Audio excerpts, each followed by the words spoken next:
Yeah. Pro Fan Sports Podcast. Let's get it. Pro fans, tune into the program. Every single week, get the dope, fam. Sean on the mic, very flat too. Keep you updated, that's what we do. Pro fans, tune into the program. Pro fans, tune into the program. Pro fans, tune into the program. Every single week, get the dope, fam.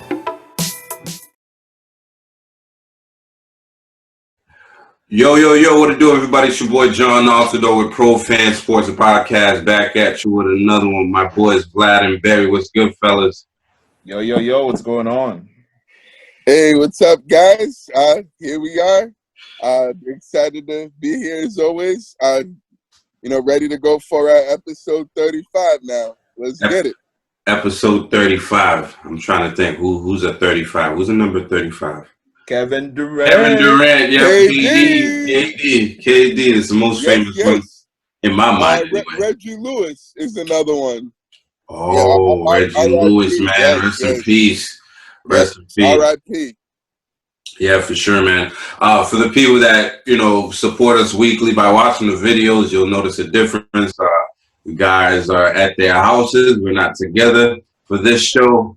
Obviously, with the times going on right now in the United States, the COVID-19, and the numbers spiking up, we had to change things a little bit to protect ourselves and our families. And, this thing's getting a little closer. So we got to do what we got to do. Yeah, but it's gonna look different on YouTube, and it's also gonna sound a little different on the podcast, on the audio. The audio for sure, man. Yeah, absolutely. Yeah, but we had to do what we had to do and come through and do the pod. I mean that's what most pods are doing anyway. But we gotta stay safe. We gotta protect ourselves. Right. As much as we like being around each other, we gotta make sure we can be around each other a little longer, and not mess ourselves up. No, facts on that, definitely. Yeah, man. And as always, please follow us on social media. We are on Instagram. ProFans_sports. We're on Twitter.com/ProFansports, Facebook.com/ProFansports, YouTube.com/ProFansports. We drop every Tuesday morning on all platforms. You know it. We're right there. And our videos drop on Wednesdays, every Wednesdays. Thanks to our boy Vlad. So, before we start off the show, there's a couple things we'd like to say. First and foremost, a Celtics legend passed away this last week, man. And if you're a Boston fan, you already know who I'm talking about. He's a guy that's been in our households for a long time. I don't think we've watched the Celtics without his voice since we've been watching the Celtics. So we wanted to say rest in peace to Tommy Heinsohn, man. When you guys heard the news, how'd you feel about that? Sad, obviously. I didn't know Tommy as a player because he played so long ago. I didn't know him as a coach. I just knew him as an announcer. And he was a very homey type of announcer, very rooting for the Celtics, and there was no hiding that he was a Celtics legend and he was a Celtics fan, and he was always tough on the referees. Like, come on, man, that's not a call. He was very pro Celtics, and there was no hiding it. And Marcus Smart posted a post about how he wasn't just a Celtics fan. He wasn't just a Celtics coach. He wasn't just a Celtics player. He just lived the Celtics life. Everything he did was Celtics based, and he's one of the ultimate Celtics. For sure, man. For sure. Yeah, I definitely agree with that. I was definitely devastated and heartbroken when I heard the news regarding Tommy Heinsohn. I remember all those years watching the Celtics growing up as a kid, listening to him and, just always listening to how excited, he would get during the broadcast whenever the Celtics were playing well. And also, I loved how he also used to give those Tommy points and stuff. Like it's funny because when I used to play basketball, I used to like say that too, like, oh yeah, that's a Tommy point. He had me saying that, like, oh yeah, like I used to say that to my teammates, and everyone would like start dying and start laughing pretty hard. But he was definitely an icon, without question. It's pretty cool in that he was a part of all 17 championships for the Celtics as either a player, a coach, or a broadcaster. So I don't think anyone else in the NBA has, done that or accomplished that feat. But I always loved listening to his voice, right? As just as far as like he would get on like the wrestling stuff, and also like the nicknames he would give people when he would say, "Oh, I love Walter," or he would call Isaiah Thomas the little guy. There goes the little guy again every time Isaiah Thomas would go off and and score a lot of points. And yeah, he was just someone that like always said what was on their mind and didn't care what anybody else thought, and did what they never like hid the fact that he was so pro Celtics, and that he and that he was being biased. He didn't really care what what anybody perceived of him as far as being a homer. And like it's crazy because now broadcasters, they can't get away with that. Now they can't seem like they're too biased or they're too much of a homer. They have to try to be as unbiased as possible. And he's like one of the last broadcasters that was just such a homer and that could actually get away with it, and like and everyone loved it, and like it was acceptable. No one really cared that he was a homer. He was just being himself, and and been staying true to who he was. So he'll dearly be missed. It won't be the same listening to Celtics games. Another cool thing I wanted to share was when I used to work at the Garden, used to do security. One of the posts I was used to do was by the Celtics locker room, and he used to walk by the locker room every game, and like I just got so starstruck and felt like a little kid every time he walked by me. And I used to say, "Hey Tommy, how's it going?" And the first few times he didn't say anything because he didn't know who I was, but then there was one time where I said hi to him, and he finally said, "Hey, how's it going? How you doing?" and stuff. And I was like just so happy that he finally acknowledged me after the few times that I tried talking to him and he didn't say anything. So yeah, but he was a nice guy, and a great Celtic, and a great broadcaster, and a guy that will be dearly missed by all of a Celtic nation. And yeah, and thankful that we're able to witness him as as a true Celtic, and his legacy will live on forever. So rest in peace, Tommy Heinsohn. Yeah, I think Barry just said a mouthful right there.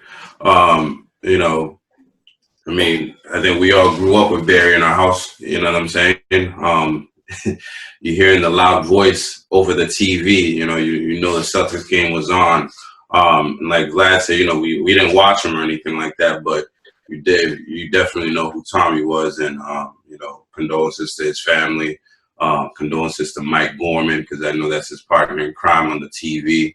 Condolences to the Celtics nation as a whole, man, because we're missing a big piece of the Celtics. So rest in peace, Tommy Heinsohn. And also wanted to recognize one of our sponsors, From the Real Meal Deal Cuisine, Jamaican cuisine. If you guys been paying attention, they sponsored our show a couple months ago, maybe in the summer. They sponsored us, and they had some really good food. Tragedy has hit, one half of that crew, and that's Naik Blair. She lost her son, Najee Joseph, last Saturday. So we wanted to make sure we, say our piece and pay our respects to that family, to the Blair family, to the Josephs.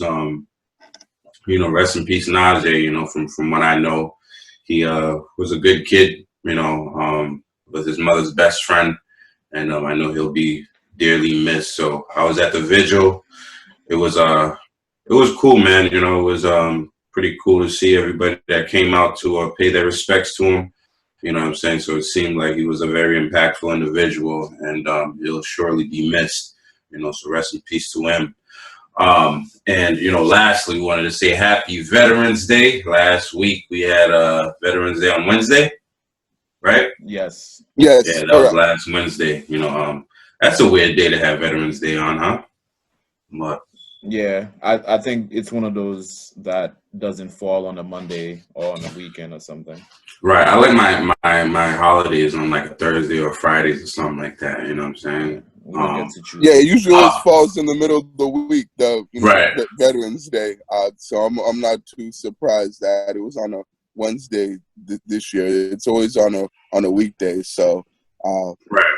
Yeah, so that's what it is. Yeah, for sure, man.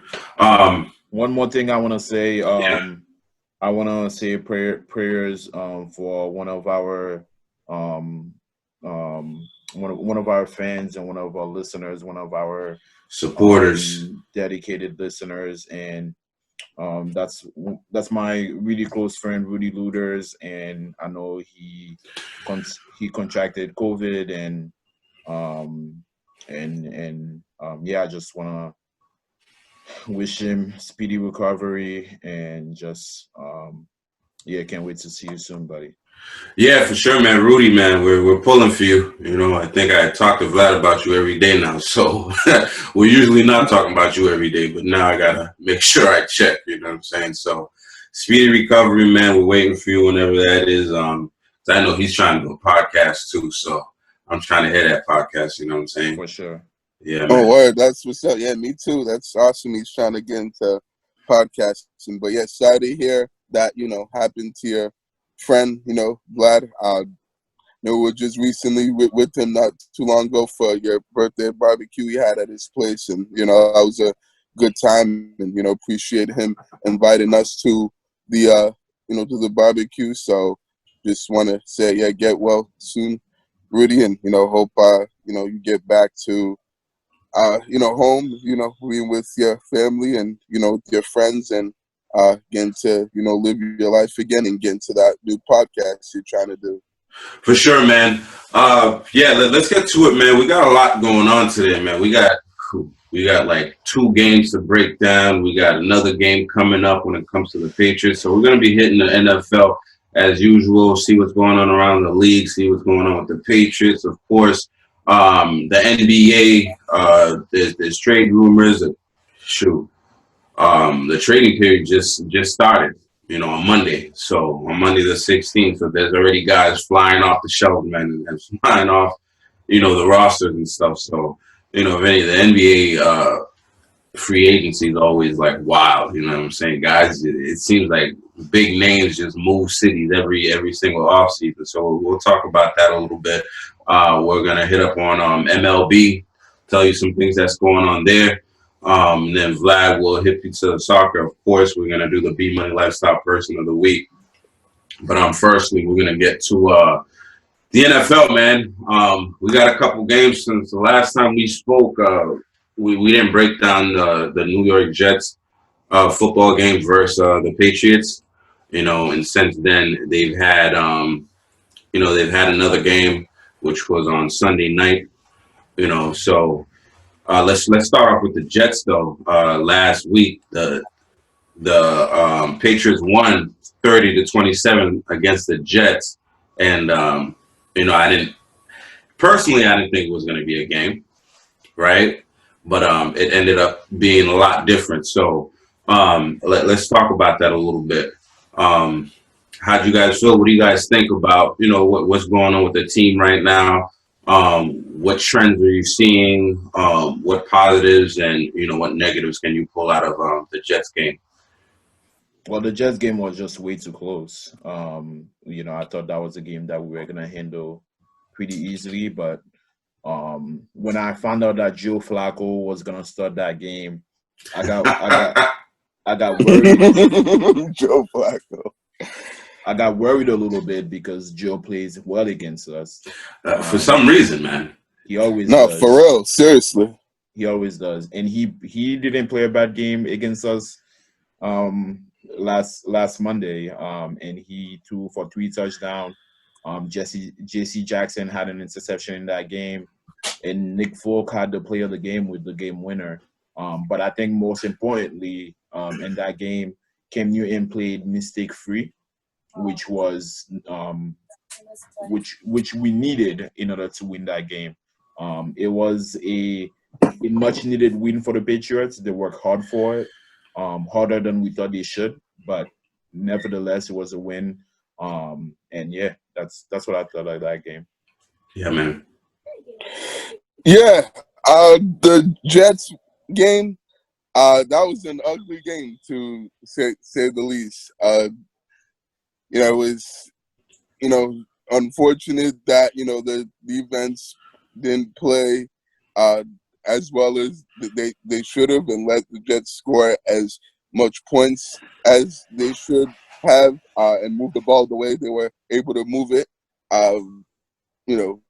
Particularly in the first half, they pretty much just ran the ball right down our throats, and then Flacco is able to do his thing with the passing game, and torture us with those deep throws that he likes to do down the field, and he was able to complete them and make plays off of that.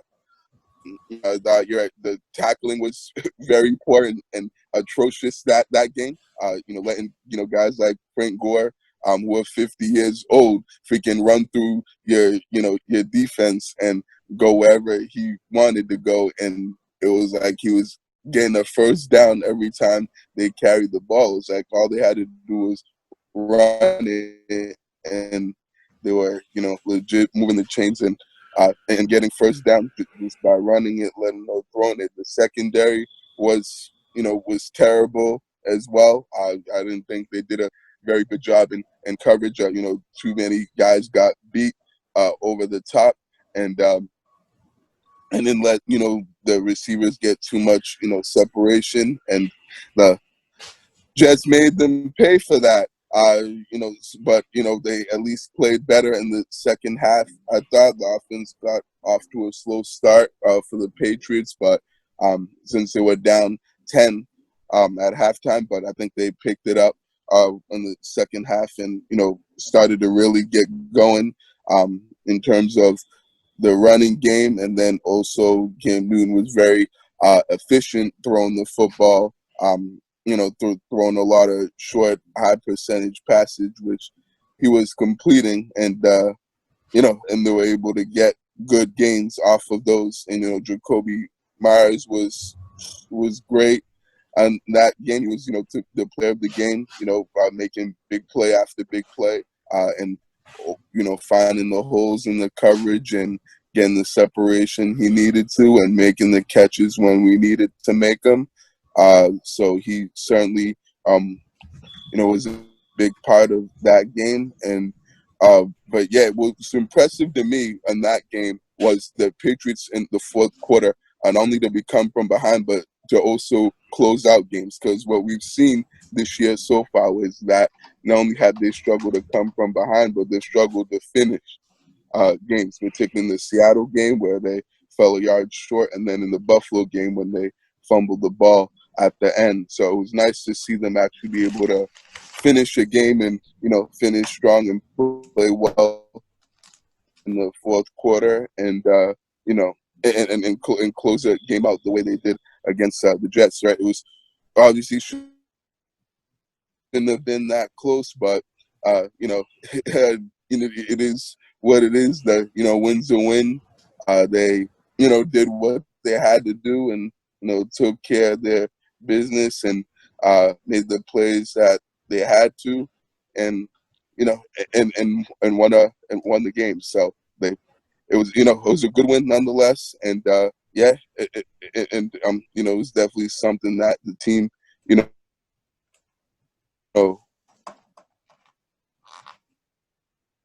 was moving forward. So I like what I saw from the second half of that game with the Patriots on both sides of the ball. Good, Vlad? Yeah. You want to take a break, you said? Yeah, Barry, you try not to talk too long, because your thing has a lag, and the longer you talk, like the more it's gonna lag. So you gotta limit, the things that you're trying to say, because you froze a couple of times during your thing there. Oh, really? Oh, damn. My bad. Try to be more precise. You got to be more precise, because your internet is kind of slow.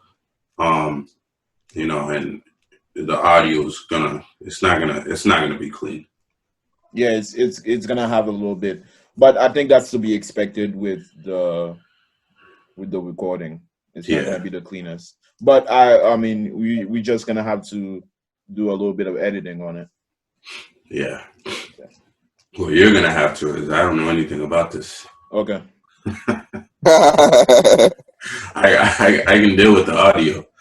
All right, we good? Well, you didn't stop. I mean, for me, I saw a bunch of things. What I saw was I shouldn't be that nervous during a Patriots versus Jets game, okay? Because for a good time there, they was beating our ass, man. You know what I'm saying? We went to the half, down 10 points? It was like 10-20 or something like that. So I definitely, to start the game, was definitely frustrating to see, how many yards the running backs were gaining, from the Jets, whether it was Frank Gore or a Perrine. You know what I'm saying? They were ripping off big chunks, you know what I'm saying? It seemed like the Patriots didn't have half their roster for that game. So definitely, we were missing a lot of pieces, man. We're missing key pieces on defense as well as offense.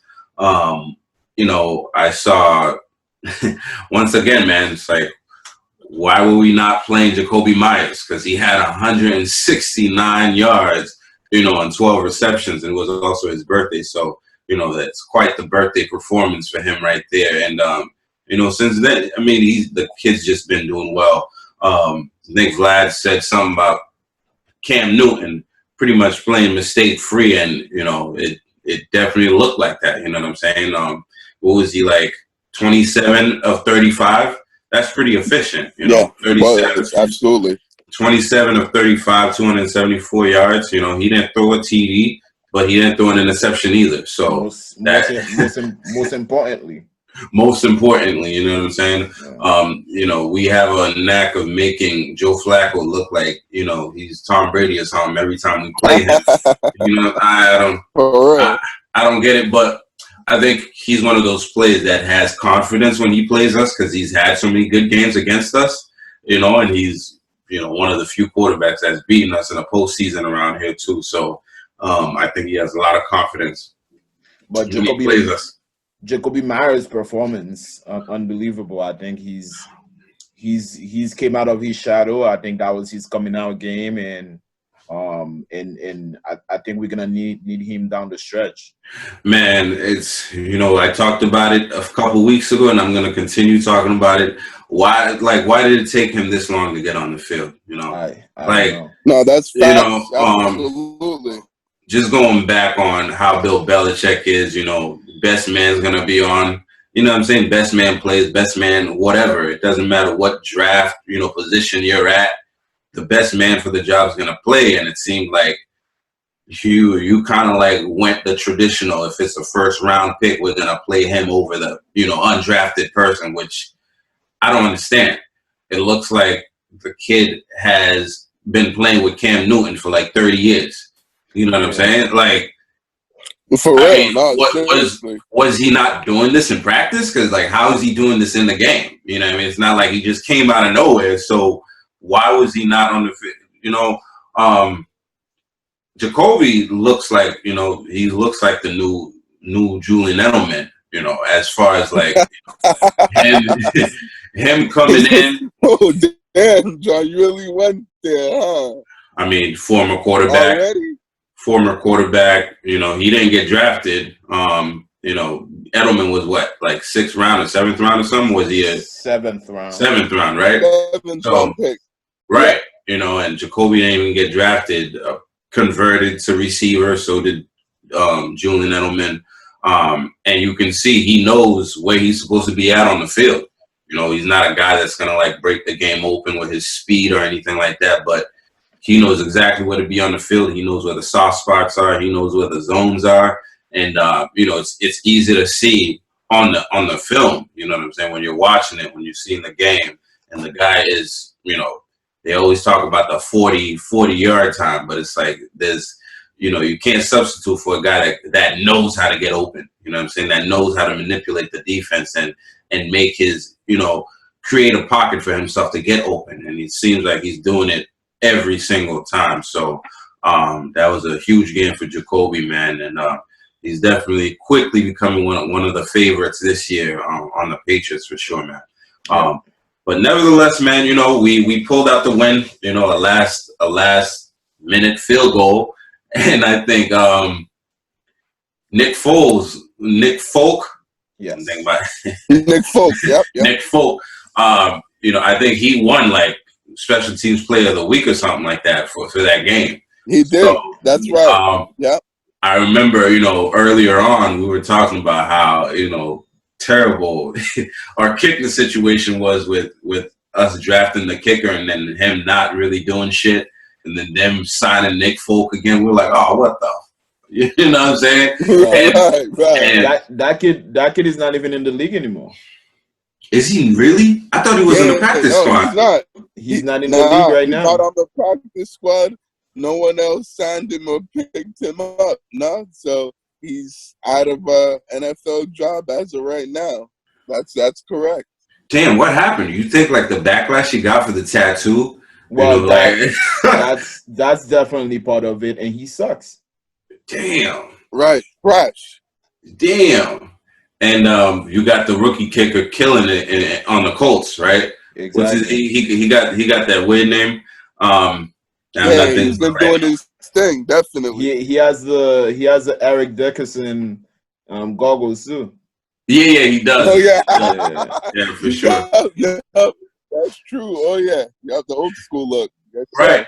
Nevertheless, man, you know, we pulled the game out 30-27. Cam Newton looked hella relieved. You know, the guy was praying on the field, man. You know what I'm saying? So you can tell, like, these guys really wanted that game. I think New England as a whole really wanted that game. And, you know, they made it happen and they improved to the 3-5 record. You know what I'm saying? And it just looked like the Patriots were coming back to themselves again. You know, as far as, you know, it looks like they were coming back to what they were before Cam Newton caught COVID. You know what I'm saying? With how they were playing. Yeah, we don't have Julian Edelman in there. Not the same receivers we had to begin the year. But, you know, it kind of has like that same feel like we're in the games, you know, that the play calls are going to be good, you know. I just think the play calling on offense has been better. Yeah. It's been more toward the run and conservative a little bit, and giving Cam Newton the options he needs. You know, playing off the run, and I think that's what he needs. Like, Cam Newton is a quarterback. He's not Tom Brady. He's not a quarterback that's gonna throw 40 times a game and not make an interception. You know what I mean? And you need him. You need to balance his offense with the run so that can open holes for him and the running backs, and play off the play action, play off the one options. He just need that. No, for sure, man. It just looks like he's getting more comfortable. Like you said, he played mistake free. He had no turnovers in that game, and we're gonna move into the game that actually just took place on Sunday night. The Patriots played the Ravens, and I think the sports world, no one had the Patriots winning, right? And the Patriots it's what it seemed like a monsoon last night. With all the rain. Belichik did it again. You know what I'm saying? Bill. Another one. Bill pulled it off, man.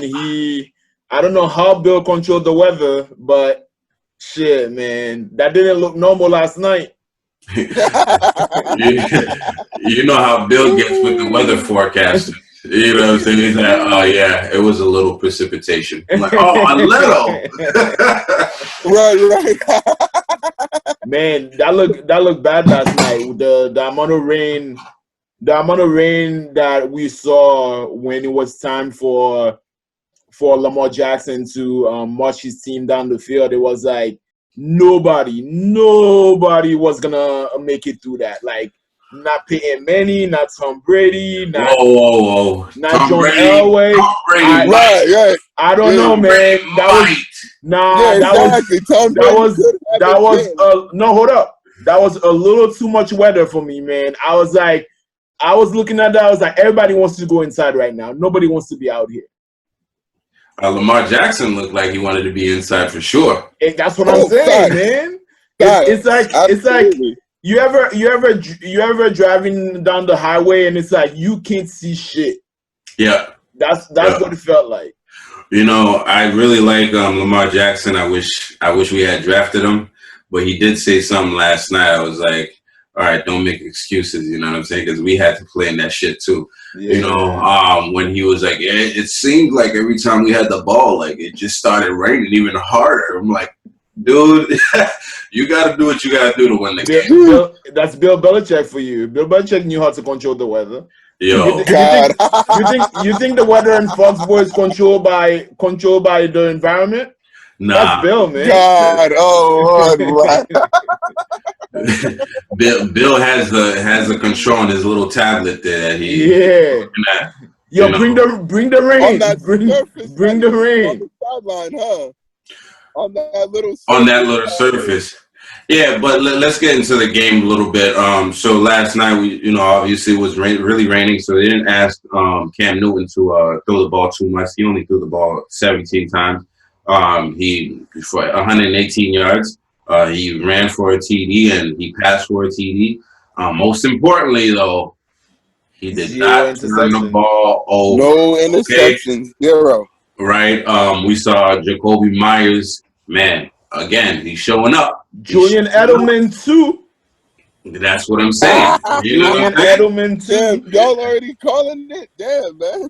I mean, look at the similarities, bro. He only played a couple good games, and y'all already comparing him and saying that, oh, he's the next Jules, that he's the next Edelman. Let's just slow down a little bit on that, and let's see how he plays for the rest of the season before we compare him to Jules.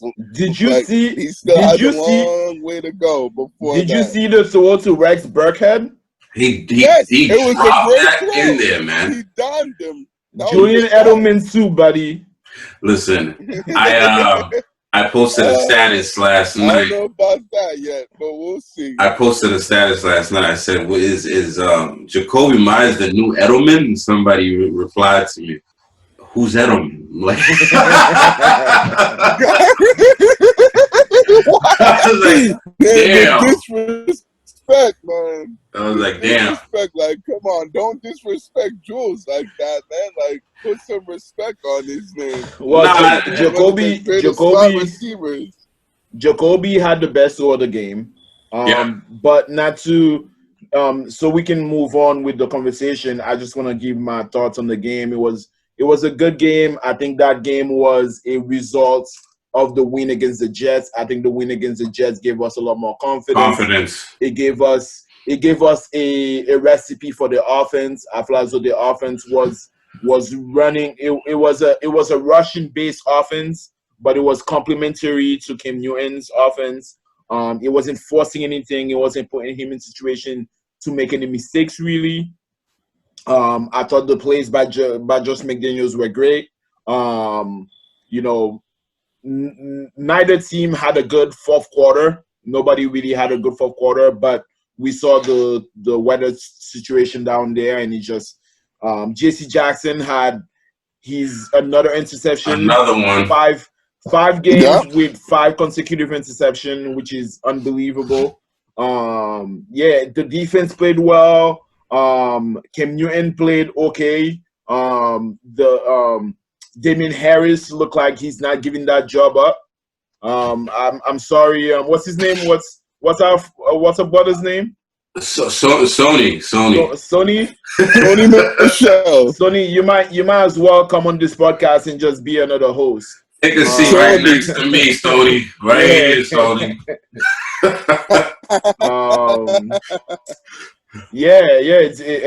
And also, you know, the player of the game, Jacoby Myers, threw to Rex Burkhead. Rex Burkhead had another good game. He had a good game against the Jets, and he had a good game this week. It's just the offense seems like they're catching a little bit of a rhythm, you know what I mean? And they kind of have their playmakers going right now. So hopefully we can keep it going. The Patriots are now 4-5, one game under 500, and you know, and I think not to get ahead of myself, but I think we can take Houston.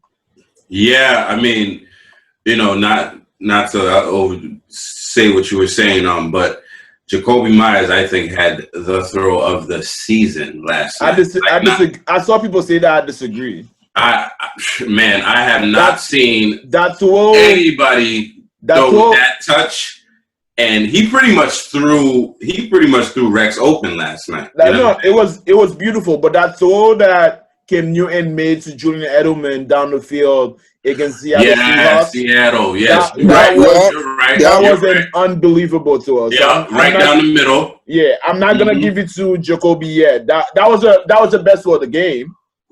Would you say it's a close second then? Yeah, for sure. For sure. You know, I forgot about that play against Seattle, which we didn't win that game anyway. Yeah. You know, but yeah, go ahead, Barry. Yeah, I mean, it was a good game for the Patriots against the Ravens. Thought that, you know, they played good complementary football. You know, on all 3 phases. You know, I thought, you know, starting with the offense, you know, they were able to establish the running game and run the football effectively as they need to. Damian Harris was looking like a man amongst boys out there and running the football like a grown man. He certainly had, you know, a career day and looked, you know, absolutely phenomenal last night. And that was impressive considering that the Ravens are one of the better run defenses in the league and have a pretty strong run defense. And he was still able to, you know, have that good of a game. It's like, I remember, you know, hearing one of the commentators saying one of the recent games that Damian Harris is one of those running backs that either runs through the hole or he's going to make a hole of his own. And that's exactly what it seemed like, you know, last night. The dude, you know, was hitting the hole hard, going downhill, north and south. And, you know, and just, you know, able to get good, you know, positive gains when the Patriots needed to. You know, I thought, you know, the passing game was okay. Kim, you know, did well in the passing game, and I thought he like managed the game this time because, you know, the running game was so good, so he didn't have to do as much with the passing game as he did against the New York Jets. So he was just more of a game manager, which is good, which I don't, you know, mind. If we're able to run the ball that well, then, you know, we'll then keep running it. So I think, you know, also Jacoby Myers was good. I thought the, you know, Ravens slowed down a little bit, but he still made, some big catches and made the catches when we needed someone to make them, and came up with with big plays. So, the throw obviously was great, like you guys said. That was a straight dime and perfect pass, and we couldn't have placed it any better.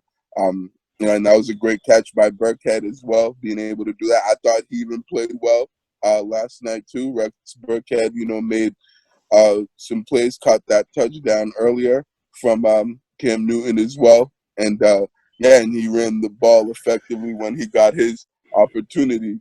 So I thought the defense played better. I thought their tackling was better this game, because they didn't tackle well against the New York Jets, and I thought they did a much better job of tackling well and running and defending the running game, because they didn't really let the running game get going of the Ravens. Damian Harris had more yards than the Ravens did. The Ravens only had like 115 total rushing yards, and Damian Harris had 121. So, and that was the struggling thing that the Patriots have been, not doing well, is stopping the run. So it's good to see that. And then I thought the secondary played much better as well. J.C. Jackson with the big interception, and then also there was good coverage on the back end, not letting too many big plays, like they did against the Jets when they let too many guys get open down the field. So I thought they did a better job of that yesterday, and and it was pretty sound as far as the defensive side of the ball, and they made Lamar Jackson struggle. I didn't think he played that well, and they made him look uncomfortable even before the weather started. I didn't think he really played that well, and that was mainly part of due to the Patriots defense. So that was a great win, and I'm glad they won this game, because a lot of people were saying that the Ravens were going to dominate the Patriots and that it was going to be a lock for them to beat them, and that the Patriots couldn't play and compete with a good team like the Ravens. And I'm glad the Patriots showed that win against the Jets wasn't a fluke, and that they can play well against good teams and compete and win against them, and that they are getting better and making progress and improving. So now we're seeing that this team's in a much better place, and is really starting to play good football, and situational football is improving with this team. So hopefully that can continue to do that moving forward, as we get into the later part of the season. But I like what I'm seeing from this team, and like what I saw last night from from all three phases of the game. Yeah, man, for sure. Just watching this team this season, it kind of like reminds me of 2018. Not obviously we won the Super Bowl that year, but just how I remember watching the documentary, the Do Your Job documentary, and Josh McDaniel was talking about how Bill Belichik is, and how throughout the season he's always looking for what the team does best, and whatever the team does best, that's what he's going to focus on. And it every season since I've seen that, I keep thinking like, okay, so what are the Patriots good at this year, and what are they going to do? And obviously we're one of the top running teams in the league. So, we've been running the ball a lot, and, it looks like that's the formula for us to win, this year, period. It looks like maybe they were asking Cam Newton to do a little too much when he came back from COVID, because recently they haven't been asking him to do too much, they're just asking him to protect the ball. They're scheming guys open. His receivers, Jacoby Myers, he pretty much, they got that good connection, and, Jacoby Myers allows him to actually make some good throws where, it's not going to be in danger of getting intercepted and stuff like that, because he always does find the soft zone and finds that opening so that, Cam Newton can put it in there for him. But yeah, man, Damian Harris, he just looks like it looks like we actually have a running back. You know what I'm saying? We're not really second guessing the guy. The guy hits the hole. You know, he hits it hard, and he's hard to bring down. You know what I'm saying? He looks like he's determined. You know, it looked like he was ripping off like 7 yards every time he touched the ball. You know, it wasn't the case, but that's what it looked like. You know, Lamar Jackson, man. I like Lamar once again, man, but I don't know. He hasn't been looking good. He hasn't been looking too good this year, period. You know, he doesn't look good passing the ball. He had some drops from some guys last night, you know, due to the rain, of course. And it just looks like, you know, if they can't run the ball successfully, the Ravens are not gonna go. They're not gonna go much. You know, they're not gonna go anywhere. You know, you cannot. Yeah, exactly. No, that's facts, man. Well, he's similar to Cam Newton, right? So they're like they're quarterbacks, but they're a little bit more run first quarterbacks, and they need the run game to support their games, to get their game going. I think he's younger and he has more opportunity to become a better passer than Cam Newton. Yeah. But they both need the run game to complement their game for sure. Yeah, I don't know if he's going to be better. I think Cam Newton's a better passer than him. No, I said he has more time to become a better passer. I got you. He has more upside. Right. Yeah. J.C. Jackson, man, leads the league in interceptions with 6 interceptions. Yes, sir. And I know that's impressive, man. He looks like the real deal. He looks like the real deal, absolutely. Man. And he looks like a number one corner, absolutely. Yeah, and dude, you know, Gilmore's. I think Gilmore's in danger, man. Come this offseason, you know what I'm saying? No, for sure. I mean, you know, my prediction is Gilmore is flipped for, you know, some supporting pieces, man. It's not that I don't think Gilmore is still good. I think he's still good. I just think that Belichik is not gonna pay him that much if he can find something to replace him. You know what I mean? And I think it's also a little early on J.C. Jackson, just because I remember Devin McCourty had a really good rookie year himself, and he had like 8 interceptions or something like that his rookie year. And then the next year he didn't do well, and then the third year they converted him to safety. So I hope he's the real deal. I mean, he's been doing it for a couple years now, you know. Yeah, exactly. Since last year, he also played well last year too, right? Yeah, he was one of the top cornerbacks in the league last year, you know. Absolutely. And you know, the fact that they kept Gilmore out of these games, you know, I feel like says a lot. That's true. You know, because like what they say, he had like a minor knee issue and he hasn't played in 3 weeks. So it's like, what are we waiting for? You know, I mean, maybe it's bigger than they reported. You know, that could be the case. But we played the Ravens last night and they didn't rush Gilmore back on the field or anything like that. So I think Bill is definitely comfortable with J.C. Jackson as the number one corner. We definitely missed something without Gilmore, but I think the more the team plays together, you know, as far as the defense, the more comfortable they're gonna be, you know, playing together and, you know, recognizing J.C. Jackson as the number one. And, you know, quarterbacks keep testing him, and he looks like a receiver out there, man. He looks like he's running better routes than the receivers. Well, that's what he said. That's what he said. Absolutely. That's what he said in his press conference after the game. He said he tried to position himself like the receiver does.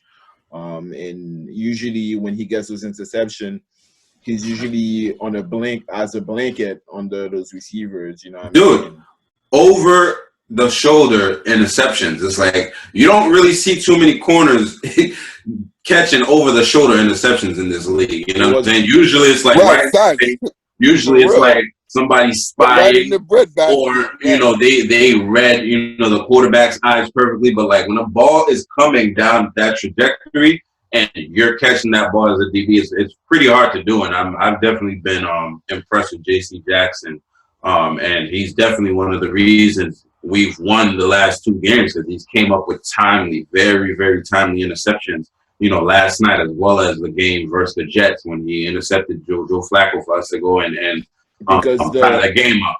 the the Ravens were walking down the field to score Yep. before the Before half, the half. and he got into that. Was very timely. Yeah, it's like nope, No, you guys are not absolutely. getting anything, and they could have because their kicker, he's one of the best in the league, one of the best, Right, I'd say all time, man. So it was big for him to get that right. interception, Justin take him Tucker, off the field. definitely. Yeah, I think he's the best kicker. Yeah, Yeah, he's he's the an best all-time kicker kicker, in the man. game without question. Uh and right, he's almost automatic, or as automatic as it gets. So no, that was huge because they were driving before that interception and looked like they were gonna get into field goal range. So Yep, yeah, yep, the it fact that did. they didn't get any points on that drive right before half to tie it up, since Nick Folk missed the extra point. Uh, so that definitely was big and nice for them to go into that lead, into halftime with the lead, for sure. So no, JC Jackson's been doing his thing. I like what I've been seeing from him. I thought he played all right against the Jets. He got beat and burnt a couple times on the against the Jets. I think on that touchdown, I think that third touchdown they got, where he just freaking lost his man and like he slipped up or something. But I mean, for the most part, he's been pretty good. I mean, that is going to happen from time to time. Every corner gets burnt and beat.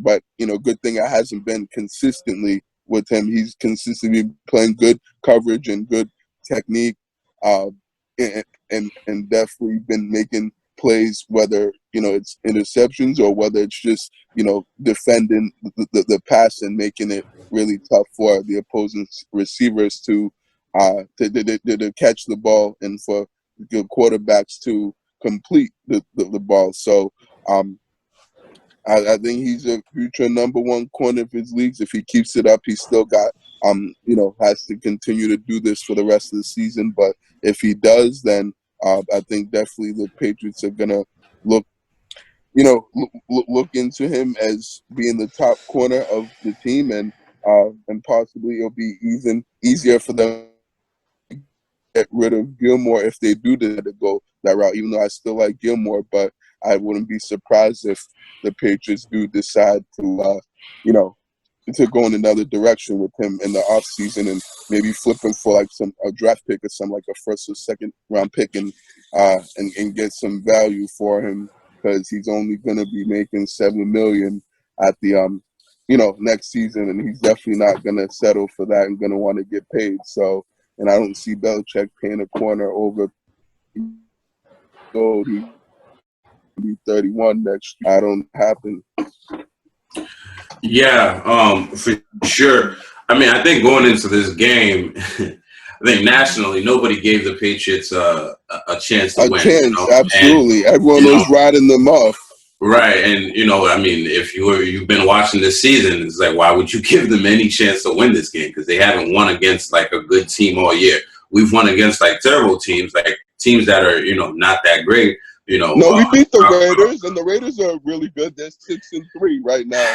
They're playing well. They're playing good football. I know you're not sold on them just yet, but I've been watching them play, and I've seen the last couple games, and they've been looking good, and Derek Carr's been looking good and doing his thing. But I know it's still early for them, and there's still time. For the rest of the season to see if they're really for real. But I mean, I'm definitely not ready. I'm definitely not ready to say the Raiders are a good team yet.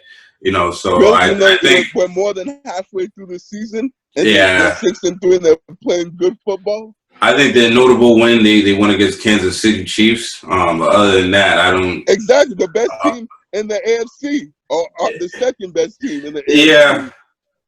But I mean, there's a dead clock is right twice a day. You know what I'm saying? So, we'll see what happens next week, John, because the Chiefs play the Raiders next week on Sunday Night Football. That's the next Sunday night game. It's the Chiefs and Raiders in Las Vegas. So that big game since the Raiders beat the Chiefs the first time. So I think that'll be a real test to see how if the Raiders are for real and if they're really good team and a contender in the AFC.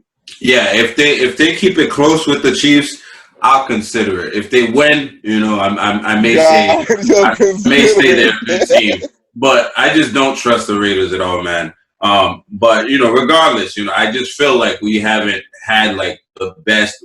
I mean, we haven't won against like really good teams this year. You know what I'm saying? Like when it came to Kansas City, the Seahawks, we lost. You know what I'm saying? But I feel like with these last two games, they're kind of like slowly getting their identity. I feel like Cam Newton is getting comfortable again. He's starting to get real comfortable with his receivers and not being afraid to throw certain passes. I'm glad they won. I definitely nationally they didn't get any chance to win this game. Even though personally I didn't think they were going to win the game. But did I think they had a chance? I always think Bill Belichick's teams have a chance just because it's Bill Belichick. You know what I'm saying? You can't say Bill Belichick can't win. You know what I mean? Regardless of what's going on, what his teams are, he always seems to find a way to make some things competitive, man. And that's one thing I can say. The Patriots have been competitive all year, even through the losses. So there's that. So the Patriots are 4-5 now after these last two games. Now we are going to see the 2-7 Houston Texans, right? Deshaun Watson. Who else they got over there? David Johnson, and then Will Fuller. Brandon Cooks. Brandon Cooks.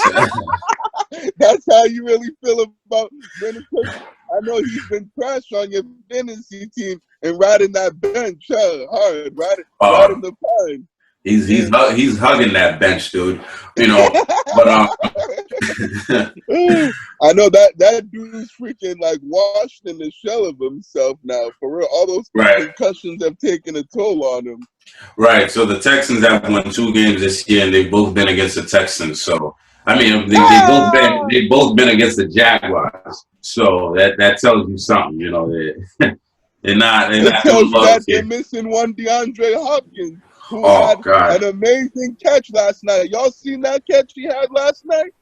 That was incredible, unreal. DeAndre brought back the moss, man. He mossed them guys. Yeah, man, he's straight up. Oh no, that's not the moss. That's the Megatron. Who the Megatron? Moss right there. Nah, the moss. That's what you call getting moss. I disagree. Moss. That's not the moss, man. That's not the moss. The moss is when you go on top, you get it on the. But this is the Megatron, because Megatron had the same catch. I think it was against Green Bay or something. I don't remember, but it was same catch. He had 3 guys on him. 3 guys on him, and it was a Hail Mary. It's the Megatron, man. you might have a point there. But I did see a graphic last night. They were like fusing the Moss jersey onto DeAndre Hopkins jersey. Oh, so, really? What? Yeah. They had like a purple showing out under the red with the MOS in the back. You know what I mean? Damn, I didn't see. I'm surprised I didn't peep that. Wow, they really did that already. Wow, but it was an amazing catch. I love DeAndre Hopkins, but he's a little cocky, huh? It's like I see you, D Hop. He's a number. He backs it up though. He's a number one. He's a number 1 wide receiver, one of the best receivers in the league. I don't know what you expected. Yeah. Right. Exactly.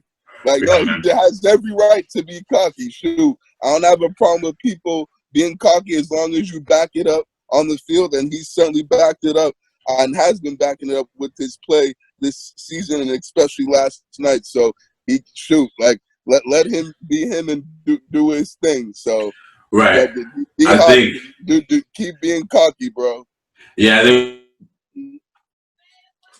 can talk about D Hop for a whole podcast, but we're talking about the Texans, his former team. So let's talk about his former team, though, who are 2-7, which we are going to face next week, and have a chance to go pretty much get to 500. At 5-5. Houston lost last night, 10-7 against the Cleveland Browns. That was an interesting game, but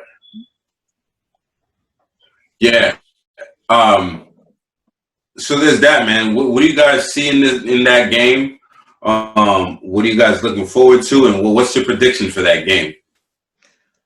I think that's another game for the Patriots to get back on the right track. I think the Patriots can make it 3 games in a row, 3 wins in a row, and be exactly 500.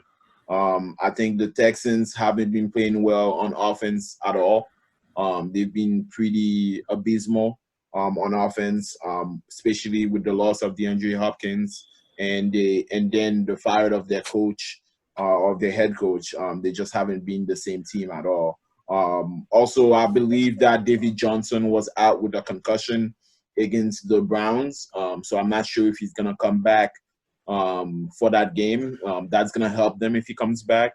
But I think the Patriots have the weapons on defense to definitely give the Houston a run for their money. And I think if we can build on the offensive play that we've been having against the Jets and the Ravens, we should be able to beat Houston. It's going to be an interesting game. I think every game this year for the Patriots have been an interesting game just because we don't have the goal which usually secure a win. But it's going to be a good game, and I'm looking forward to watching. I love Deshaun Jackson.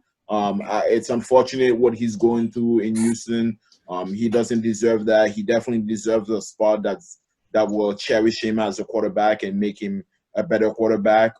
But unfortunately, this year seems like it's going to be a down year for him. Deshaun Watson. Deshaun Watson. He said his name Watson, yeah. Jackson. Barry. Well, it's a down year for Deshaun Jackson too. It's always a down year for him. That dude gets injured like freaking every other game, for real. And he's always on IR, and then when he comes back, he freaking goes on IR again. Like he's the new Jordan Reed. I call him Deshaun IR Jackson. One thing, guys, it's about 10:28. I'm trying to get out by 11:15 or something. So let's try to keep it short. Because you have your flight, your trip that you're going to. Right. Yeah. All right, let's get to it, Barry. Right. Try not to be too long. All right, gotcha. So the Texans game, right? Yep. All right, cool. So with this game in particular, this is a game that the Patriots should win. I mean, they're playing slumping and team that's badly struggling in the Houston Texans that can't seem to do anything right. They haven't been able to put the right guys around Deshaun Watson to be able to run a good offense. The offense has been trash to say the least. Deshaun Watson can only do so much. He's not been able to be as effective as he's been in years past. And certainly that team hasn't been playing up to par. I mean, the defense hasn't been good either for them. So with that being said, this is a game that the Patriots, if they play the way they've been playing these last 2 games, particularly last night or on Sunday night against the Ravens, they should be able to win this game. I don't expect them to blow out because that kind of team that can blow out and dominate, teams. So I'm sure maybe it's going to be like a one, possession game. They'll probably win by like a touchdown, something. I'd probably say they win, 27-20 or something of some sorts. I think, we're going to be able to run the football well. David Harris should have another good game, as well as, Burkhead. Cam should be efficient in this pass game, and particularly since Houston are in the run game too, because Houston hasn't defended the run well this year. So I think that's going to be a big thing for us coming into this game is, being able to run the football and stay committed to the run and, and continue to establish that like we have on the past couple of games. And if we do that, I think the Patriots will definitely put themselves in a good position to be able to win this game and to go 5-5 and get back to 500. And they need to win this game because guess who they play the week after? They play the Arizona Cardinals that come into town. So, and I don't think they're going to win that game with the way the Cardinals have been playing. So I want to see them definitely be the team they're supposed to be and take care of business and win this game and get back to and get back to where they should be, which is at 500. So the Patriots are definitely in a good position to be able to be able to get a win if they execute and continue to play complimentary football like they have the last couple weeks. Yeah, for sure, man. Deshaun Watson, dude. I don't know why he signed. I don't know why he signed that contract, man, in the offseason. Because I mean, yeah, no, he after, no. But I'm not saying he doesn't deserve it. I'm saying I don't know why he signed with Houston. All right, after the coach gets rid of your top quarterback. I mean, top receiver. You know what I'm saying? It's like you have nobody. Like, what is the future in Houston like? And now J.J. Watt is talking about he wanted to move on or whatever. I'm surprised he didn't get traded because he wanted to right exactly go. They should have moved him at the deadline. I'm sure if LeBron was there, they would have done that. Well, I mean, they need the pieces. You gotta secure the draft. You know what I'm saying? Right. But they need the draft picks. So yeah. I mean, we're gonna have to run the ball again, and I think the offensive line is the strongest part of our team. Period. It's the strongest part of our offense. So the Patriots are gonna run. They run it and they still get yards anyway. So I think that definitely is attributed to Cam Newton being here and him having the danger of running at all times. I think other teams definitely are not ready for the amount of runs that we have, even though they know we're gonna die. They literally know these guys are gonna run the ball. We run it and still put it, get it down their throat. So they're definitely gonna have to continue doing that. I don't really fear their defense all that much. Other than J.J. Watt, it's like who do they have? Yeah, they don't really have anybody because Jaden Clowney's not there anymore. So, they have no playmakers on defense and nobody that you have to be aware of. Right, and they got playmakers on offense, but they're not doing anything. Exactly. They're not playing the way they're capable of. Right. Right. So I definitely see us winning this game. I can see us winning this game like 23-10. That's my little prediction right there. I don't think we're gonna blow anybody out of the waters, with our offense or anything like that. But I definitely think this is a winnable game, and I think if we go back to 500, man, it's gonna be a big feat for the Patriots this year because the way it's been looking the last month, it's like, are we gonna win another game this year? Right. And we've been turning it around, and I think they definitely have a good chance to get back to 500. And who knows, man? They have a chance against Arizona as well. Really? Against Arizona Cardinals?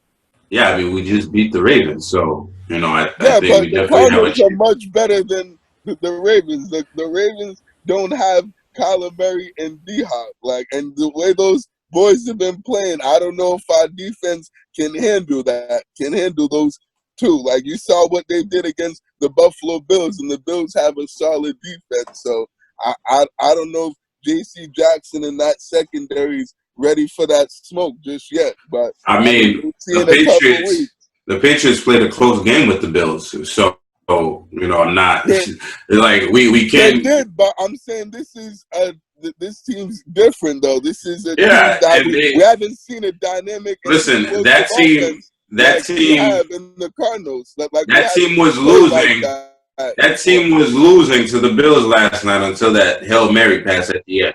So, I think they're not unbeatable. You know what I'm saying? I think we definitely can have a chance to win the game. They do have D-Hop, but I feel like, the Patriots do a good job of taking away your best weapon Yeah, but at I all know the way times he's anyway. playing So, is like I don't know if J.C. Jackson or if Gilmore comes back. I don't know if either one of those guys can handle him. I mean, I hope they do. Don't get me wrong. I hope they play good coverage and able to, keep him in check and, not let him go off. But I mean, I wouldn't listen, be surprised if he does go off. we've played some good teams this year so far, and I don't think anybody's gone off on us all year. Well, You know what I'm saying? let's try to focus on the Texans, but I do think against the Cardinals that's gonna be a tough game, and For sure. we haven't faced Kyler Murray yet, and I think he's gonna be a handful to handle, and then they have Larry Fitzgerald, they have DeAndre Hopkins, and we're gonna have a work cut out for us. If Christian Kirk, Chase Edmonds. If Gilmore doesn't come back that Larry game, Fitzgerald, Kenyon Drake, yeah.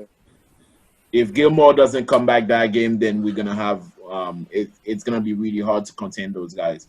But let's try to focus on the Texans to get that done. Actually, I mean, we all went on the Texans, so I think we pretty much laid out what the Patriots need to do to win the game, and that's pretty much do what they're best at, and not try to overdo anything. I think this is a game where we can break in some of the new receivers like Isaiah Ford a little more. Hopefully, right, the weather. He didn't play last night. Hopefully, he can play next week. Right. Hopefully, the weather, is favorable to the passing game a little bit to see if we can do anything. Let's see if we can build. N'Keal Harry came back last night. The team did slowly, what was that, John? N'Keal Harry came back last night. Yeah, he played. Saw him on the field last night. I didn't see him on there. Hey, I saw there was a guy that was wearing number 15, but I didn't see.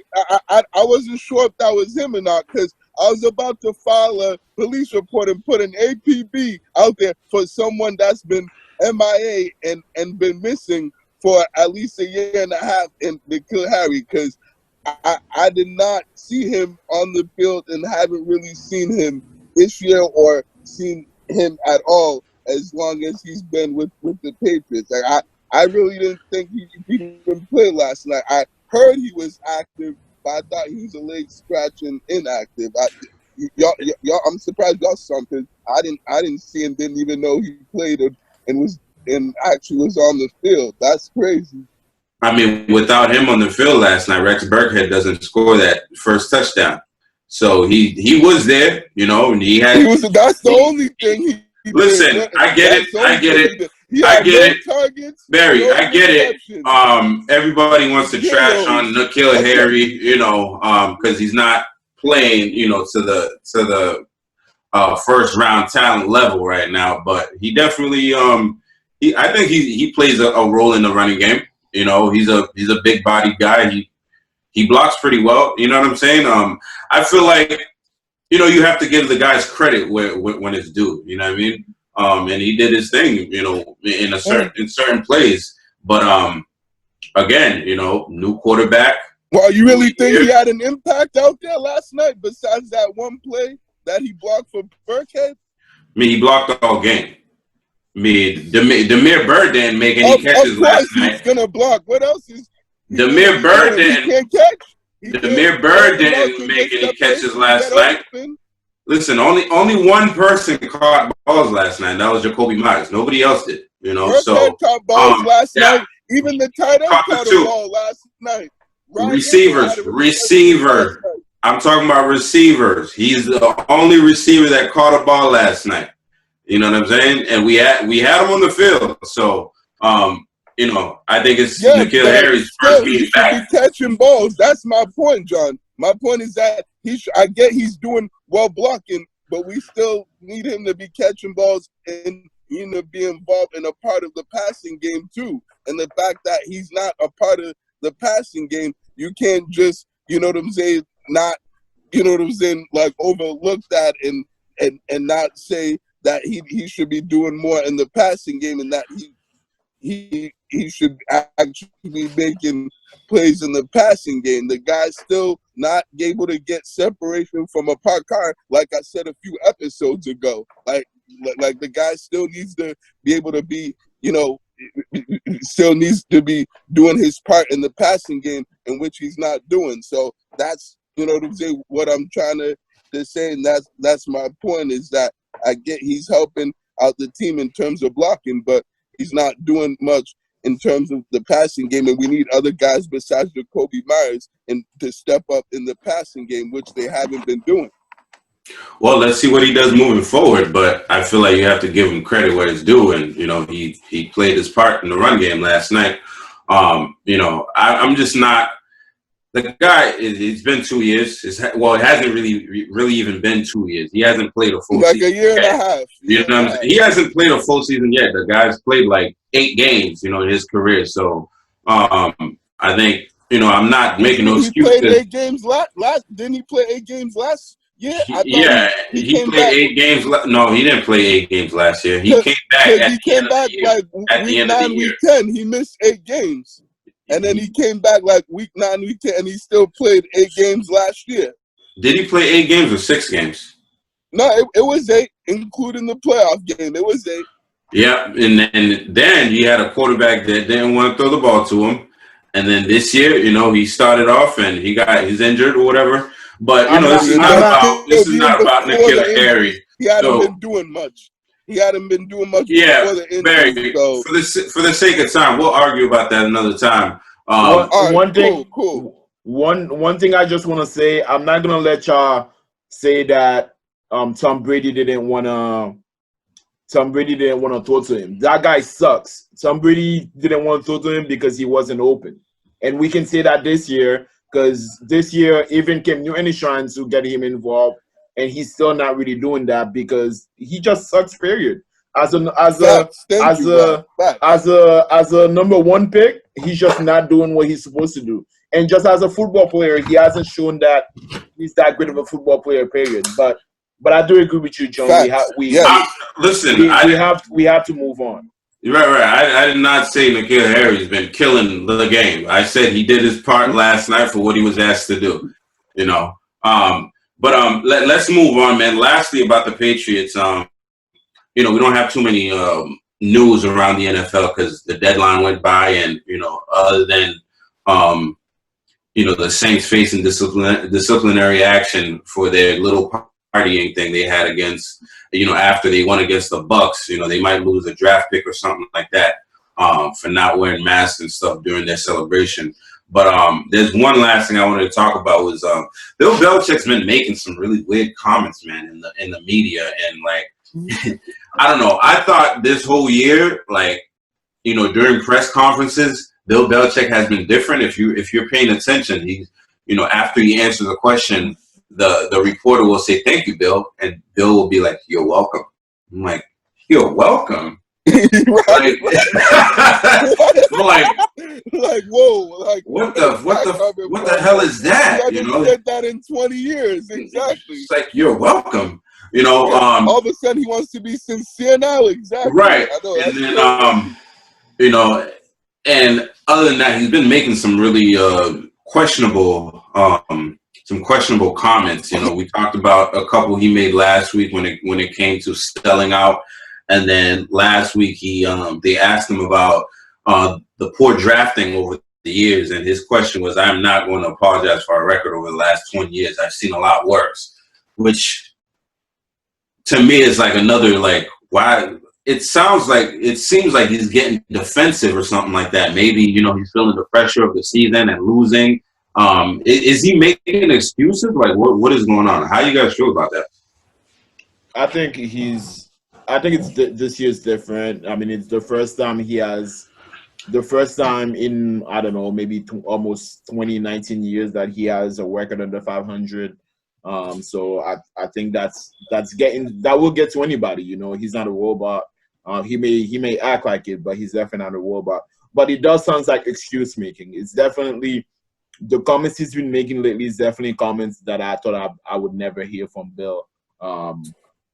It definitely sounds like excuse making or being defensive, like you said.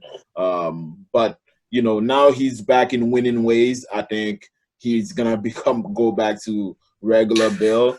You know what I mean? But he, you know, he's being defensive because at the end of the day, he's a human being. He has pride and he wants to win, right? So if he's not winning, he's gonna be a little upset and he's acting out of the ordinary for sure.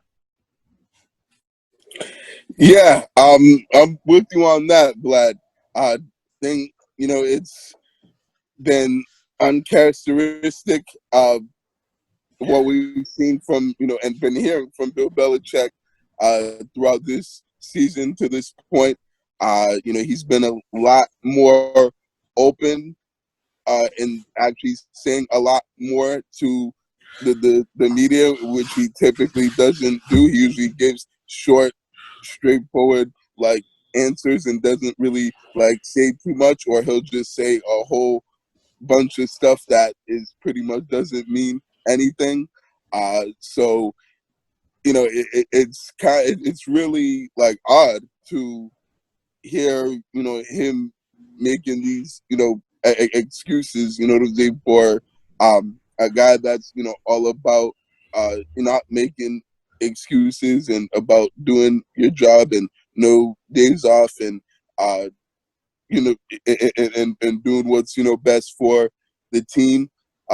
It's certainly, you know, really weird that we're seeing a whole nother side of him that we haven't seen from him in the past 20 years since he's been the head coach of this football team.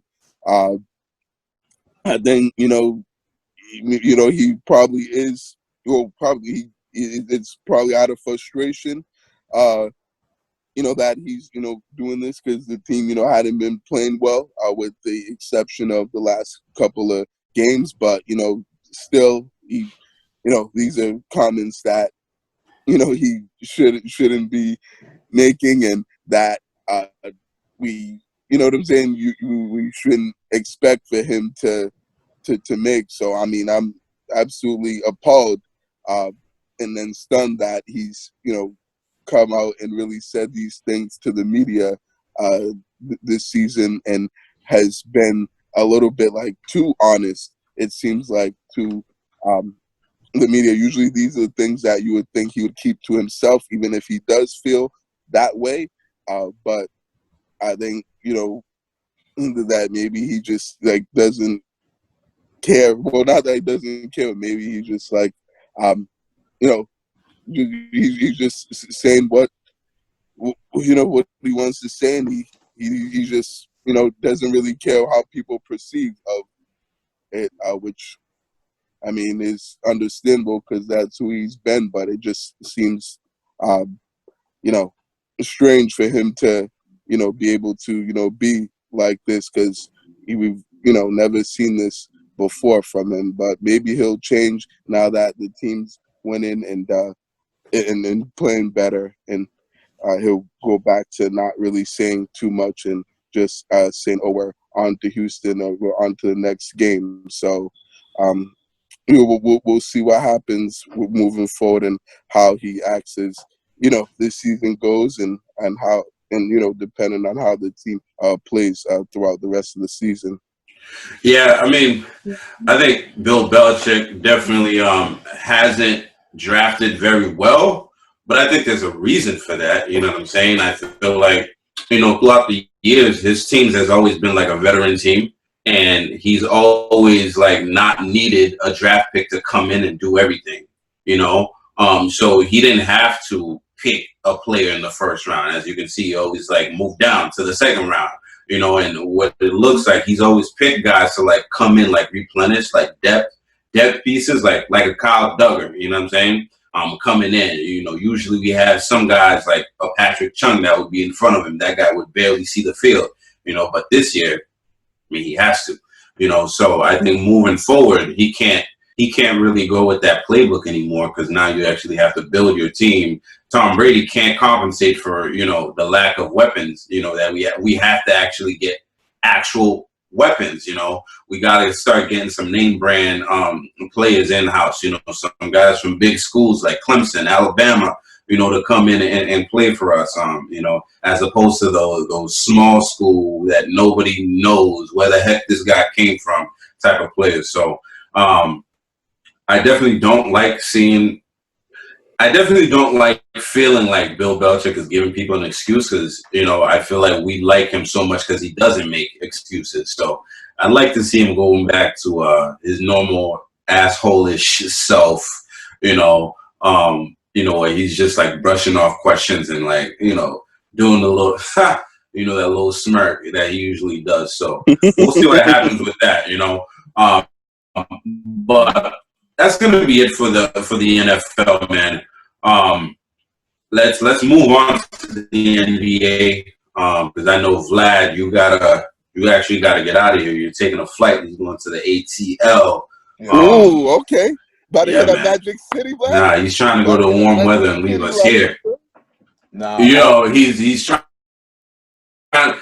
He's trying to get them lemon pepper wings Lou Williams. Exactly. Lemon pepper Lou wings. Exactly. Yep. He's trying to be on his Lou Will, huh?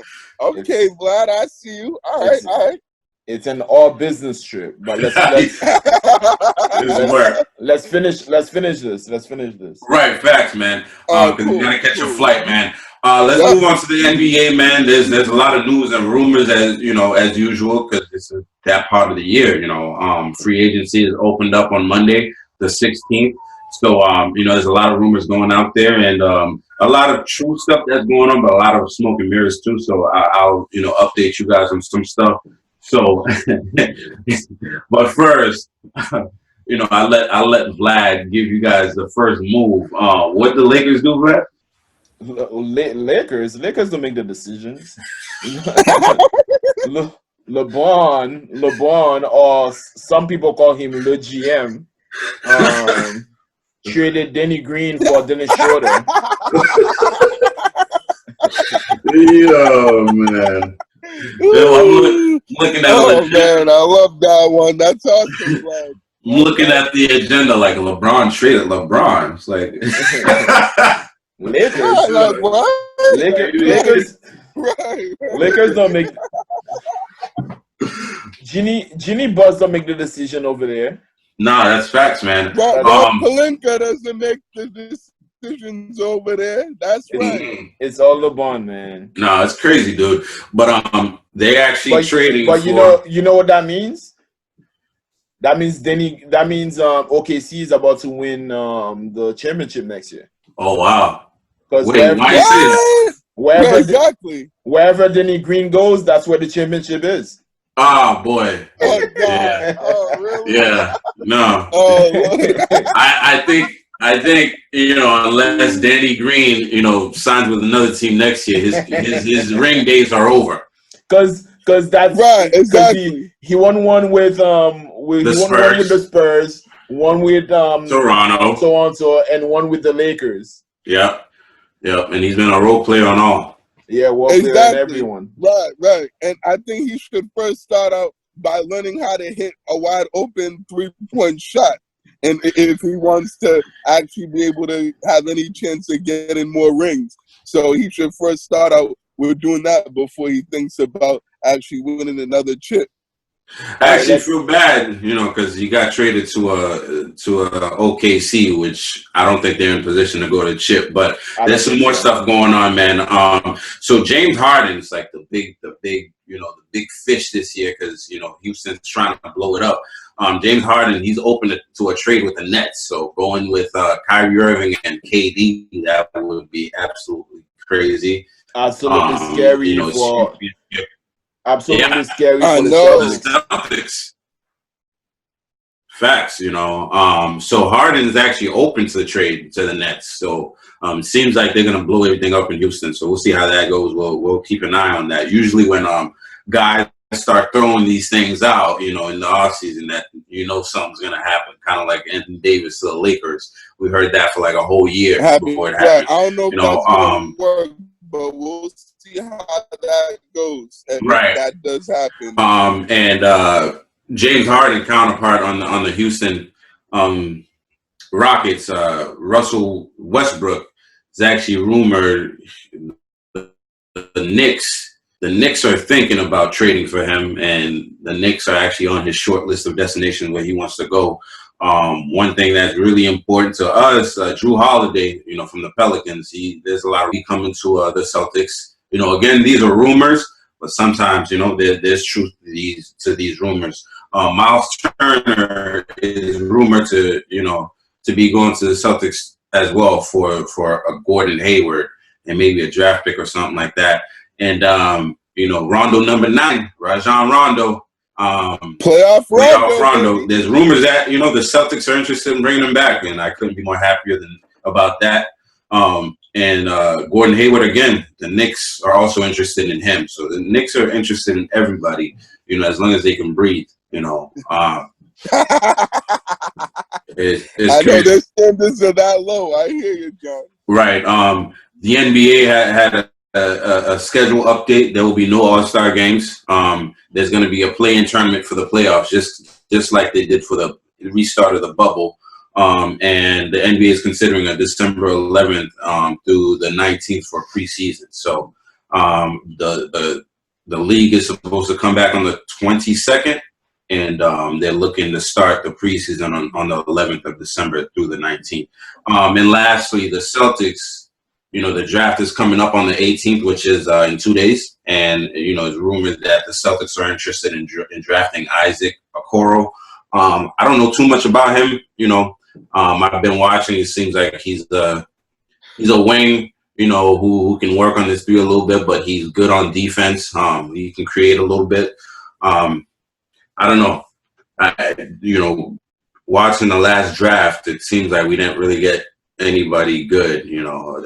Grant Williams did his thing a little bit, but other than that, you know, the guy we thought that was going to come through and do something, Carson Edwards, rode the bench all year. So we'll see if Danny Ainge can said Danny Green. If Danny Ainge can you know, muster up something. There's rumors that he wants to trade the first round picks to move up in the draft. So we'll see what happens. Anything can happen from today on to the 18th. So I'm looking for some fireworks from Danny Ainge. Take up a couple of draft picks, trade for somebody. I'm looking for a big man, man. A big man.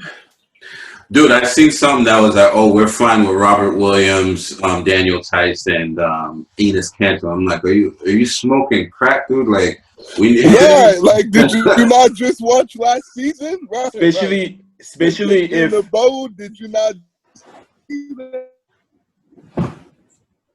Especially if Harden makes it to the Nets, bruh, we gonna need something. We need something, man. Right. Absolutely. We're going to need to answer that with some kind of move and, you know, pick somebody up who can, you know, improve our team and give us more size. Absolutely. Because, right, we're definitely lacking a size and presence in the paint. And that's definitely what the Celtics need to address, you know. And not only do they need to draft someone, they need to bring a veteran player in there because these young guys aren't cutting it, as you just said, John. They're not making an impact. So we need someone that can make an impact right now because I feel like this team's ready to win right, and contend right now. So we want someone who's proven and that can actually be a, you know, good player for us and can help us out and be a good part of our rotation for next year. Yeah, like Vlad said, man, I'm definitely looking for some fireworks, dude. Bring in somebody. Yeah. Like, we need somebody in the middle, man. I would love to see Miles Turner in a green uniform, man. You know, that's no, that would be awesome. I'd like that. Listen, man, bring in an Ibaka. You know what I'm saying? This guy's gonna be a free agent as well. So, I would love. But he's old though. I would love Ibaka. He's old, that's He's true. old, but did you see him play? But he would be a very dependable piece to have. Like, he can score threes, he can be a presence in the paint. Like, I don't need him to start the game. I just need to be a veteran presence, a professional coming off the bench, giving you key minutes. That would be awesome, actually. For sure. So those are guys I'm looking at, man. Well, we're gonna move into the MLB just for the sake of time because we gotta get our boy Vlad out of here. The MLB, man. So the regular season awards came out. There was some MVPs as always, right? American League MVP Jose Abreu from the White Sox. So that's the guy right there. National League MVP is Freddie Freeman from the Braves. Congratulations to them. The American League Cy Young winner is Shane Bieber from the Indians. He's the first unanimous choice. That's pretty crazy. I'm not really. That is crazy. Wow. Did I say anonymous or unanimous? No, you said the right word. Okay, I said the right word. Thank you. I didn't fumble that. You said it right. Yeah. The National League Cy Young is Trevor Bauer from the Cincinnati Reds. Trevor Bauer is actually a guy that the Celtics the Red Sox are rumored to, be interested in him. So we'll see how that goes. American League Rookie of the Year unanimously was Kyle Lewis from the Mariners. The National League Rookie of the Year was Devin Williams from the Brewers. American League Manager of the Year is Kevin Cash from the Rays. And then the National League is from the Marlins, Don Mattingly. Other things that happened with the MLB is Marlins hired their first female manager. And she's East Asian. Her name is Kim NG. I don't know if she's the first female and first East Asian manager ever. Congrats. Big shout out to her for sure. Wow, yeah. That's awesome. Right. She's worked with the White Sox, the Yankees, the Dodgers, and the MLB's commissioner's office. So she has experience, man, and she's been in baseball since 1990. Damn. What's that? 30 years? 30 years of experience. Legit. Right. Like, so if anything, she deserves that. She got the resume, man. Yeah, absolutely. You can't say anything about this, So congratulations to her, man. That's always big. Congrats to the MLB as well to have the first female manager. In any sport. Yeah. Does the NBA have a female manager right now? No, there's an owner, Jenny Buss, right? Yeah. Jenny Buss, but no GM. So they're the first. They are the first American sports to have a female manager. So that's amazing. Yeah, no, congrats to her for sure. And we're gonna move into soccer, and Vlad, you're up. Yes, sir. Soccer. So the New England Revolution lost 2-0 to Philadelphia. They are now in 8th place in the Eastern Conference. Their record is 8-7, which is not a good record. In 23 games, 8 wins, 8 draw, and 7 losses. So barely above 500. Those guys need to pick it up.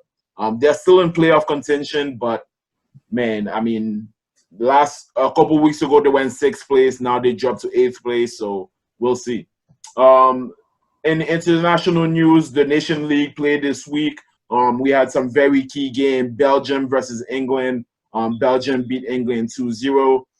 Sweden played Croatia. Sweden came out on top 2-1. Portugal played France. France beat Portugal 1-0. And I think Portugal haven't won against France in 6 games or something like that. Spain played Switzerland. That was a tie game 1-1. Italy plays Poland. Italy won 2-0. And Denmark played Iceland. And Denmark won 2-1. That's it for the update this week. Oh man, soccer be fast, boy. Yeah, thank you, Vlad. So we're gonna go into for real. yeah, man. We're gonna go into the questions of the week, and we got 2 questions this week. One is from Eddie Rodriguez as usual, and then the other is from DJ B Dog. Our boy DJ B Dog. So Eddie wanted to know: do you think the Steelers will meet the Chiefs in the AFC Championship game? If Big Ben doesn't start, do you think Josh Dobbs should start over Mason Rudolph? Did something happen to Big Ben? Yeah. Vlad, did So something what happen? happened with Ben was no, it was this last week that something happened, John. So what happened was the Steelers got a positive COVID test. It was the tight end Vince McDonald that ended up testing positive for COVID. So pretty much, I think why Eddie was asking that question was because Ben Roethlisberger was put on the COVID list, not because he had it or test positive, but because he was one of the people that was around Vince McDonald prior to him, getting COVID. So I believe it was Ben Roethlisberger and 4 other players on the Steelers that were put on the, reserve COVID-19 list. But, as we saw on Sunday, Ben Roethlisberger was able to test positive for 5 straight days and get off the COVID list on negative. Saturday, the day before the game, and test negative. Thank you, Vlad. And he was able to get off the COVID list in time to be able to play against the Bengals, in which they did win big. So I think he was just asking that question, that if Ben wasn't able to play and was still on the COVID list, who should get the start, between those 2 quarterbacks if Ben Roethlisberger didn't play yesterday against the Bengals. I'm gonna answer that pretty fast. I do think the Steelers and Chiefs have an opportunity to meet in the championship game. The Steelers are 9-0 right now, which is very impressive. And the Chiefs, they haven't been crazy impressive lately, but they're still the Chiefs. They still have Patrick Mahomes, so I'm still giving them a chance to make it to the AFC Championship game. And that is if Las Vegas beat them next week, then it might be a different conversation. But they definitely have a chance to. That's a firework of a championship game. That's a really good championship game. And also to answer the Big Ben question, if Big Ben was to ever be out at any point this season, it should always be Mason Rudolph. Mason Rudolph played 8 games last year. He went 5-3, and that's not an impressive stat, but it's a good stat. Josh Dobbs, who he played last time he played was in 2018, and he threw, I think, 6 passes. There's no way. That shouldn't even be a conversation, to be honest. Straight up. Yeah. Right. Into those questions. I mean, the Steelers could, meet the Chiefs and AFC. Being the case, I think it's going to be, some surprise team. That's probably either going to be one of the 2 that make the AFC Championship game, either the Steelers or the Chiefs, but not both. There's going to be like that one surprise team that no one thought would get to the AFC Championship game that's going to get there, because we all know how the playoffs are. Like, there's always like that one team that gets hot and makes a run, and and that plays well right at the right time of the season. And I think particularly with the AFC, with so as competitive as it is and so many good teams, I think when it's a team that we don't expect to make it to the AFC Championship game is going to be able to play. I don't think it's going to be a year where where the top 2 seeds of the of the conference of the AFC make it to the championship game, but I mean that could possibly happen. We'll see how that goes. Once we get to that point of the season. As far as the second question, about Big Ben Yeah, I'm with Vlad on that. You've got to start Mason Rudolph if Big Ben is, was on the COVID list and not able to play, or if he does get back on there or gets injured and has to miss games. That Mason Rudolph has to be the guy and the backup quarterback for that team. He has the experience. The team's, comfortable with him. Mike Tomlin's comfortable with him, and trust him to go out there and do and do what he has to do to help the team win games. So I mean, that's really not even a question, or shouldn't take into consideration about who should be the starter if Big Ben has to be out for some reason during the season. Yeah, I'm going to answer the second part of the question first. I don't remember Josh Dobbs having any success in this league whatsoever. So, like, why would we ever start him? I think that wouldn't be smart at all. And I think the question, do you think the Steelers will meet the Chiefs in the AFC Championship game? And I think it's just too early for that right now, because to get into the AFC game, AFC East Championship, everything got to go right, man. You got to do what you got to do to get in there. And, if we are thinking about, teams like the Ravens last year, who were 14-2 and, lost the first round. So will they meet the Chiefs? I don't even know if the Chiefs are going to make it to the AFC Championship. Can they? Yeah, absolutely. Will they? That's not something any of us can predict right now. Like a team can come in, kind of like the Titans last year and be the dark horse and take everybody out. You know what I'm saying? So, like these things, especially at the end of the year, it takes like your team has to mature into the end of the year. The weather starts changing. It starts getting colder out there. You start dealing with the elements a little more. Games start getting tighter and stuff like that. It happens. And the Steelers, they're undefeated right now. And I know that creates a lot of pressure for a lot of teams, that are undefeated. Imagine they go into the postseason undefeated, which I don't see it happening. Because, if they're 14-0, they're going to sit guys just because, they're going to get ready for the postseason, So, I never liked the whole undefeated stuff because I feel like it gives your team, it makes your team really tense, and, it's in the back of everybody's heads that you're trying to go undefeated. So, can they meet in the AFC Championship? Absolutely. Will they? I don't know that. So time will have to tell.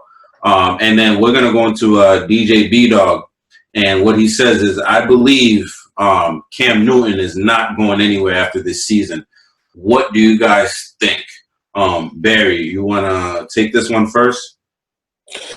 Yeah, sure. So, I mean, I can see his point on why he would say that. Because if you really think about it, I don't know if there's going to be a better quarterback available on the market than Cam Newton for next year, as far as quarterbacks that are free agents, or quarterbacks that are going to be available through the draft. Because if they're but besides Trevor Lawrence, but I highly doubt, especially now the Patriots have won the last couple games, that they're even going to have a chance to draft Trevor Lawrence. And I don't think any of those other guys are going to be ready to play year one. I mean, Dak Prescott's going to be a free agent, but do you really want to sign Dak Prescott after the injury he just had earlier, this season? Because I'm sure he's going to miss some of next year too, if when he does come back. So I don't think that's a route the Patriots I would be able to see them going. I would probably say, yeah, they should, if depending on what happens the rest of the season, they should bring Cam Newton back if he does keep playing well, and show that he can be consistent, and that he can win games, and Bill Belichick and Josh Allen will continue to keep trusting him, that he'll go out there and do his job and what he has to do to put the offense in a good position to be successful, which he has done recently. So if he does continue to do that, then I would say that the should bring him back for next year, but they should at least draft a quarterback for next year in the draft, so that kid would be playing, but they'll all have someone that would be able to learn and develop and grow, give them some time to to do their system, so that when it is their time to play, they can be able to be comfortable putting them out there. Because we saw what happened with Jared Stidham. He clearly wasn't that guy, and what wasn't it, and wasn't ready to. So I think that's what the quarterback situation is going to look like for the New England Patriots next year, and that's what they should. I think they should do with that position moving forward. Vlad, you get the question? Yeah, I agree with Barry. I agree with Barry with the fact that they should keep drafting quarterback, because I think quarterback is one of those positions that you cannot throw too much draft pick at, because it's so hard to get the guy.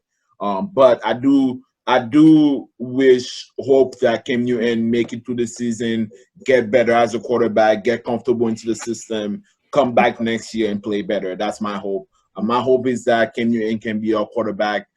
He's 32 now or something, or 31. So I hope he can be our quarterback for the next 5 years at least. That's my hope for Cam Newton. But obviously, always keep looking for the next guy, because once you find the next guy, he's the next guy. So you cannot look too much for the next guy. Yeah, I think I answered that question last week already, man. Like, who else are you gonna have next year? Like, Cam Newton is it. And it looks like. What if a team want to trade Deshaun Watson, or that's why I was saying he should not have signed that damn deal this year. Like, now he can't, and they're not gonna if you're gonna rebuild, you're definitely not gonna trade your quarterback who's a franchise quarterback. You know what I'm saying? Right, exactly. The Texans, aren't gonna move him after signing him to that deal, right? Especially Bill O'Brien isn't there anymore. Maybe if Bill O'Brien was there, they would move him, but since he's not there anymore, that's not gonna happen. That's the number one piece you need on your team. So they're definitely not gonna trade that guy. But just based on what we're doing this year, the fact that it doesn't look like we're trying to tank anything, so we're not going to be picking in the first, in the top 10 or anything like that. So we're going to be picking, at the latter part, maybe like 15, through 20 or something like that. But Cam Newton is definitely going to be the quarterback, because you're not going to draft a guy to come in and take over this team next year. So you need that bridge. I don't know about 5 years. I definitely like to see at least a 3-year commitment. Maybe with some options or something like that. But we definitely need to be on the hunt, man, for that next quarterback. I don't think Tom Brady's coming back, and I don't know if Jimmy Garoppolo is it, man. Because a lot of people are talking about bringing back Jimmy Garoppolo in. Look at what's happening. Maybe they don't know how to use him where he's at, but he gets injured too much too. Yeah, right. Too injury prone for real. So right, can't stay on the field. Yeah, and Bill Belichik was going to trade Tom Brady for that guy. To start that guy. So that should tell you something. But Eddie and DJ B-Dog, we appreciate the questions as always, man, and we'll catch you guys. All right, so keep sending in. Yeah, thank you, Eddie, and thank you, B-Dog. Thank you guys. Appreciate you. And lastly, B-Money Lifestyle Person of the Week. Let's do it. So let's do it. So I'm gonna first start out real quick by giving a shout out to all the veterans out there, current and past veterans that have served in the military. So thank you guys. We appreciate everything you do, and your service and protecting country and giving us the freedom that you do every day.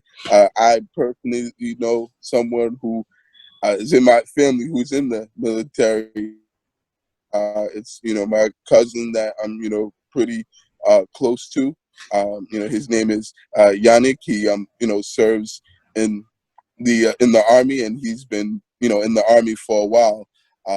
So yeah, I know we he just recently moved to Virginia. That's where they've stationed him now. But he's definitely been doing his thing, and I just wanted to let him know and the rest of the veterans know that thanks for everything. I really appreciate you guys, and it means a lot to me. What you guys do and sacrifice for us day in and day out to give us the freedom that we have in our country, and to make sure that we're safe and that we're protected at all time. So thank you to all the veterans once again. With that being said, the money person of the week this week is someone we just previously talked about earlier on the podcast. Is going to be Kimberly NG.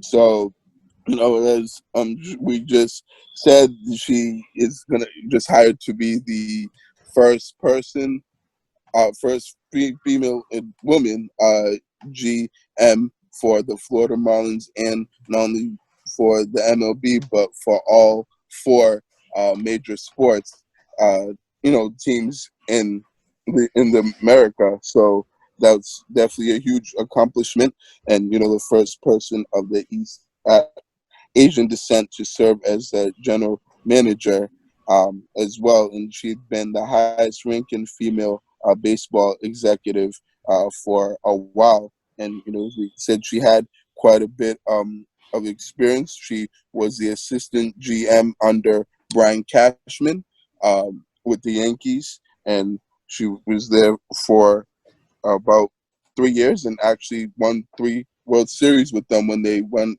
on the 3-peat 98 to through 2000.